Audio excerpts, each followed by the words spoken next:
दही निकालते निकालते भगवान का भजन भी करते हैं। तो मैया से भगवान ने पूछा कि मैया तुम ये बता, तो ये अपनों कि दूध ज्यादा पसंद है या तो अपनों पूत ज्यादा पसंद है? तो मैया ने कहा कैसी बात कर रहे हो लाला, हर मैया को अपनों तो पूत ही ज्यादा पसंद हो गए, काम काज से कछु थोड़ी ना मतलब हो गए। और तब तक इतना कह ही रही थी कि रोहिणी मैया ने अंदर से आवाज लगाई कि अरे यशोदा, तू जिस अधौटे दूध को रख कर के आई है वो उफनने वाला। तो तुरंत ही भगवान को गोदी से फेंक करके दूध देखने के लिए पहुंच गए। अब तो भगवान को बड़ा क्रोध आया। भगवान ने कहा बताओ ये कैसी मैया है, कहती तो है कि हमको ज्यादा पसंद करती है और हमको बताओ गोदी से बाहर फेंक करके दूध को देखने के लिए पहुंच गए। भगवान ने क्या किया, भगवान ने लाठी डंडी लेकर के जितने भी दही मटके थे सब फोड़ डाले और ऊकल पे खड़े होकर के सभी बंदरों को आज भगवान ने माखन खिलाना प्रारंभ कर दिया। माँ आई और माँ ने आज भगवान को पकड़ना चाहा तो पहले तो भगवान पकड़ में नहीं आए, जब माँ थक गई तब भगवान पकड़ में आए और पकड़ने के पश्चात जब माँ बांधने लगी तब भी भगवान नहीं बंधे और जो माँ ने कहा कि आप बंध जाओ तो भगवान बंधे। यही कथा आप लोगों ने दिन में सुनी। तदपि द्वयंगुलम नूनम, वही दो अंगुल हमारे जीवन का पुरुषार्थ और परमात्मा की कृपा। अब भगवान को इधर ऊखल में बांध करके मैया अपने गृह के कार्यों में व्यस्त हो गई। भगवान ने मन में विचार किया कि हम क्यों खाली रहे, कुछ ना कुछ कार्य कर दिया जाए। तो भगवान के दरवाजे पर दो यमलार्जुन के वृक्ष लगे हुए थे। भगवान ने क्या किया, उनको बीच में से उखल में फंसाया और फंसाने के पश्चात जैसे एक जोर का झटका लगाया तुरंत ही वो दोनों वृक्ष धड़ाम से गिर पड़े। और महाराज जैसे वो वृक्ष गिरे तुरंत ही उन दोनों वृक्षों में से बड़े ही दिव्य पुरुष उत्पन्न हुए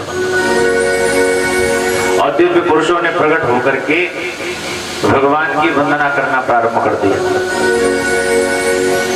वाणी गुणानुकथने श्रवणो कथाया हस्तौ च कर्म सुमनास्तव पादयोर्नः।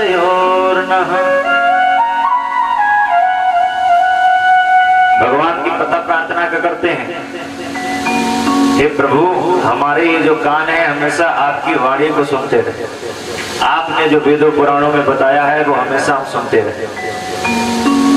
हमारे ये जो हाथ हैं ये भगवान के नाम के लिए हमेशा इस्तेमाल होते रहे।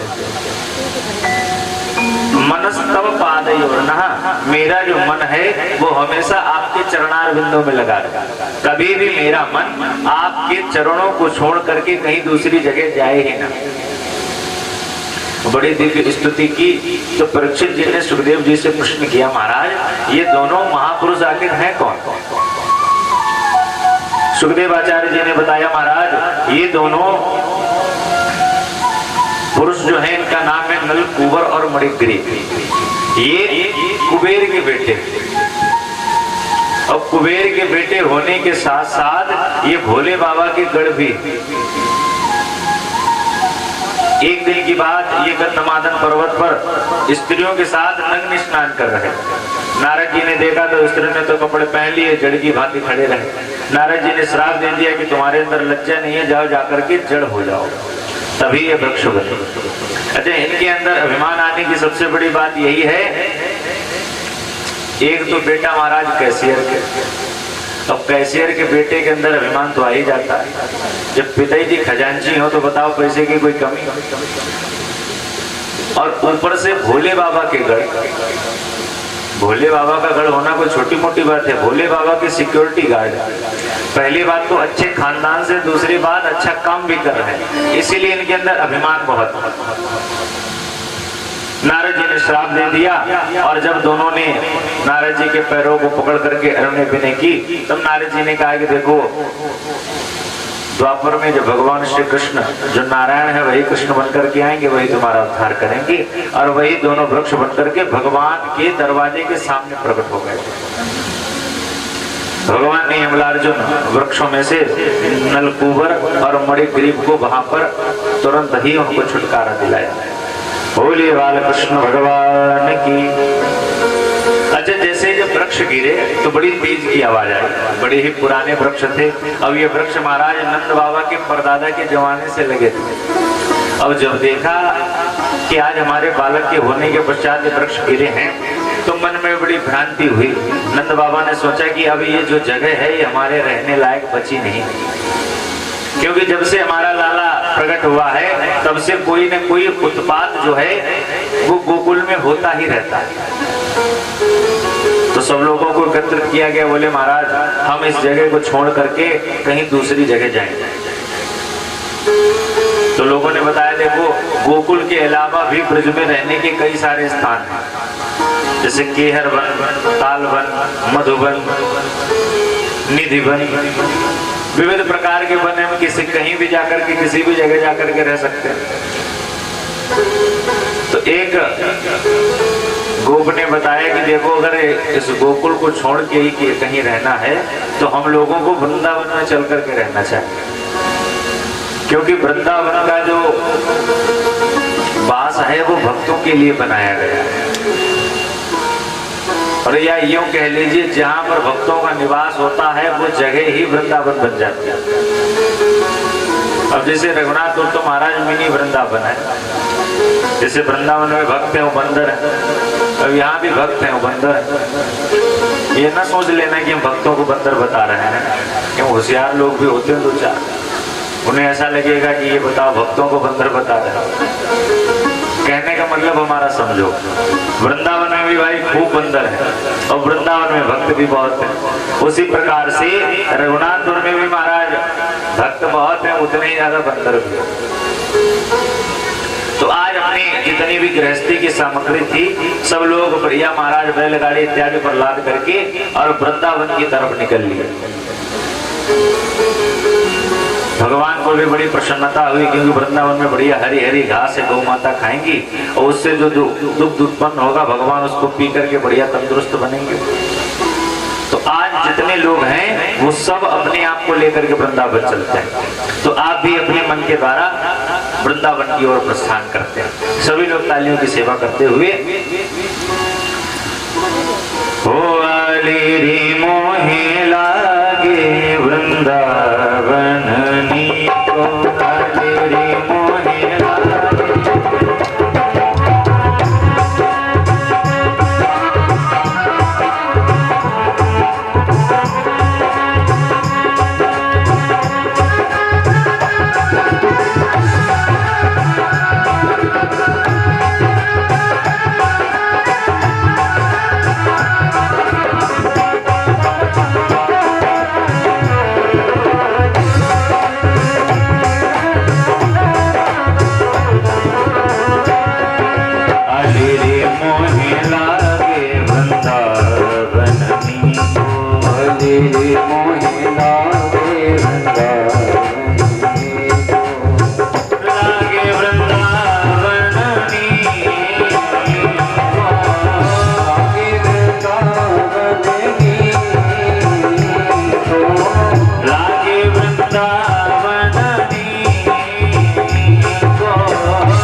प्यार करने लगते हैं। कुछ तो ऐसा वृंदावन के स्थान में होगा। घर घर तुलसी ठाकुर सेवा, घर घर तुलसी ठाकुर सेवा, घर घर तुलसी ठाकुर सेवा, घर घर तुलसी ठाकुर सेवा। भोजन दूध दही को, भोजन दूध दही को, भोजन दूध दही को, भोजन दूध दही। दोनों हाथों की तालियों के द्वारा सेवा करते हुए अपने मन को वृंदावन में ले जाते हुए हरि जी मोहे लागे वृंदावन, हरि जी मोहे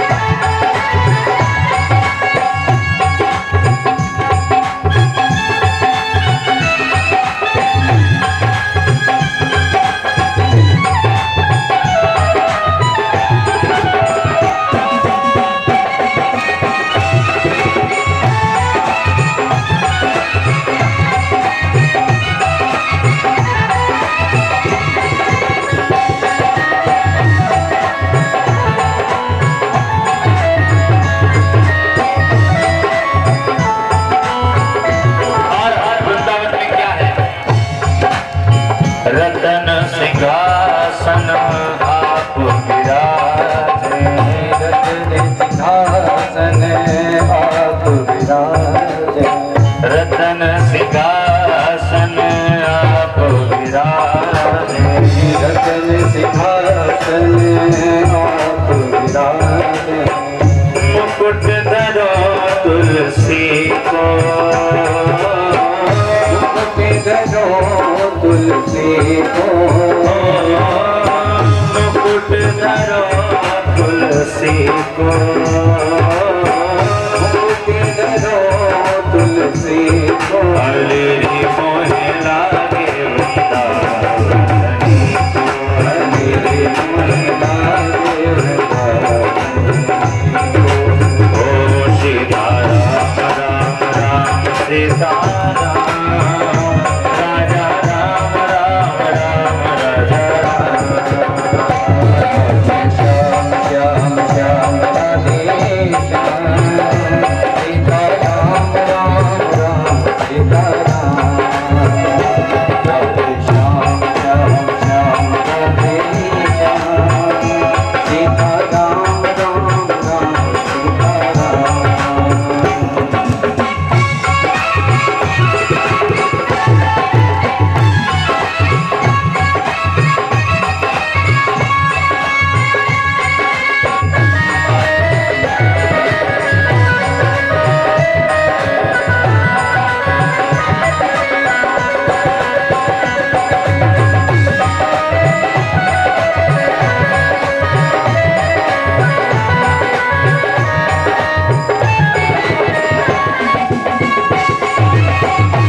कुंजन कुंजन फिरत राधिका, कुंजन कुंजन फिरत राधिका, कुंजन कुंजन फिरत राधिका, कुंजन कुंजन फिरत राधिका।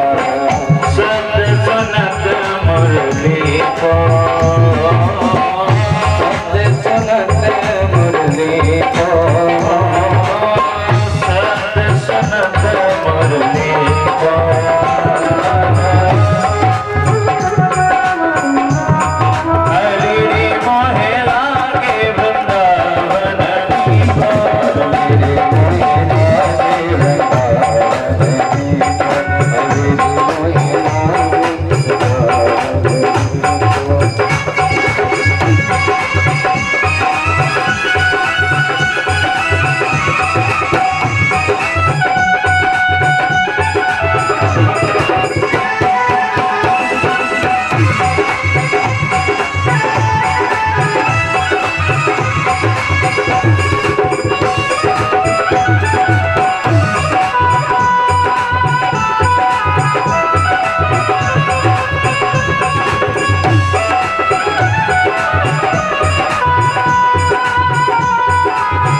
बोले वृंदावन वाकी बिहारी लाल की जय हो।